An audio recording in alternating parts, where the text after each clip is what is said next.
About 5.8 million students today are taking online classes in the US alone, and several schools, including MIT, have started offering many of their classes online. Online classes promise to deliver content cheaply and democratically. However, they are not living up to that promise. The retention rate for online classes is 10 to 20% lower than for in-person classes. Worse, the dropout rate for online classes hovers at around 90%.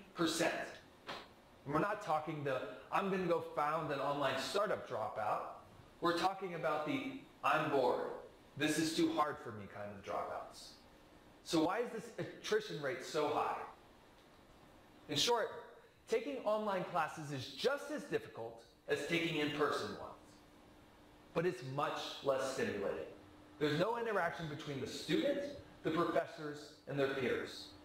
The only stimulation they get comes from working on problem sets and taking exams. Literally, the parts I hate most about school. Frankly, it's boring to watch someone on a screen for an hour with no interaction. Students might even fall asleep on their couch while trying to go through their lecture.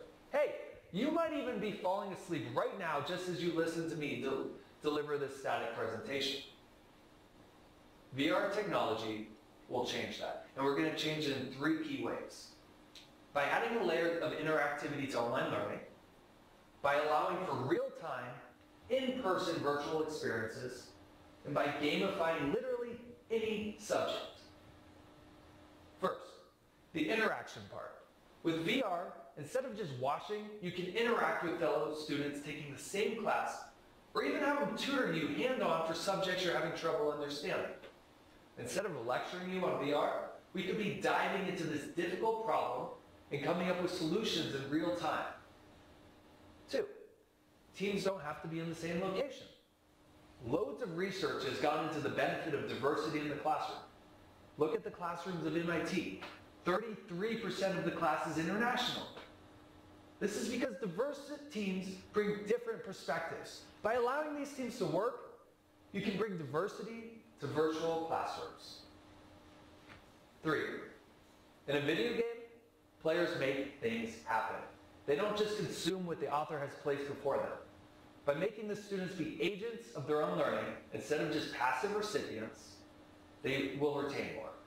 Further, these virtual learning games can be customized to the student's level and abilities to react to improvements and disabilities. By gamifying learning, VR allows us to bring enticing and adaptive content to students. Look, we're not reinventing courses. We're simply adding a layer of virtual reality that makes them exponentially more effective. VR's big contribution to education is bringing remote learning to parity with in-person learning.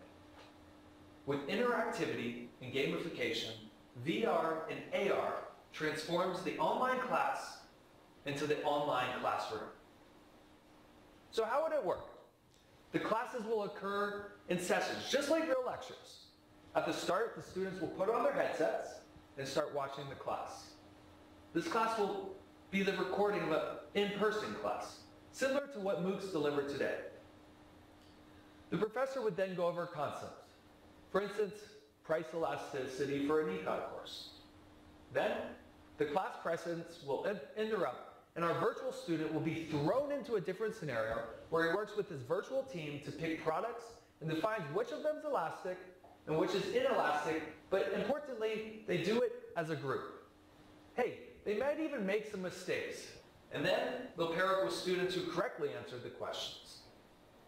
After interacting with a peer who's taking the same session, it's back to the virtual lecture hall and on to the next concept. By adding interaction and gamification to the online class experience, VR and AR is able to change the way students around the world take online classes. Thank you.